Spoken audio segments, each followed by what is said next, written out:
Hi friends, இன்னைக்கு நாம ரொம்ப டேஸ்டியான காலிஃப்ளவர் கிரேவி எப்படி செய்யலான்னு பார்க்கலாமா. இது இட்லி, தோசை, சப்பாத்தி, புலாவ் எல்லாத்துக்குமே ரொம்ப காம்பினேஷனாக இருக்கும்.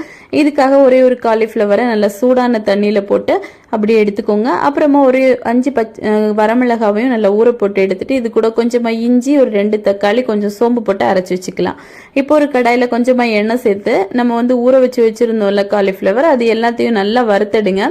ஒரு 2 நிமிஷம் நல்லா வறுத்தெடுத்ததுக்கு அப்புறமா அதே எண்ணெயில கொஞ்சமா கடுகு, பட்டை, கிராம்பு போட்டு ஒரு 20 போல சின்ன வெங்காயம், ஒரு பச்சை மிளகாய், கொஞ்சமா கருவேப்பிலையும் சேர்த்துட்டு நம்ம அரைச்ச பேஸ்ட்டையும் சேர்த்து கொஞ்சமா இது கூட தண்ணியும் சேர்த்து இதை நல்லா மிக்ஸ் பண்ணி கொடுங்க. இது கொஞ்ச நேரம் நல்லா வேகட்டும். அப்புறமா மஞ்சள் தூள், மல்லித்தூள், கரம் மசாலா, பெப்பர், உப்பு இது இவ்வளவு போட்டு நல்லா மிக்ஸ் பண்ணி கொடுத்துட்டு இது கூட ஒரு 1/2 கப்பு தயிர் இவ்வளவு சேர்த்து நல்லா கலந்து கொடுத்தீங்கன்னா கொஞ்ச நேரத்துல நல்லா தளத்தலன்னு வெந்து வரும். இந்த டைம்ல நம்ம இது கூடவே அந்த காலிஃப்ளவரையும் போட்டு நல்லா மிக்ஸ் பண்ணி கொடுத்துட்டு 1 கப்பு தண்ணியும் சேர்த்து ஒரு 2 நிமிஷத்துக்கு நல்லா மூடி போட்டு வேக வச்சு எடுத்தீங்கன்னா நல்லா சுட சுட சூடான காலிஃப்ளவர் கிரேவி ரெடி.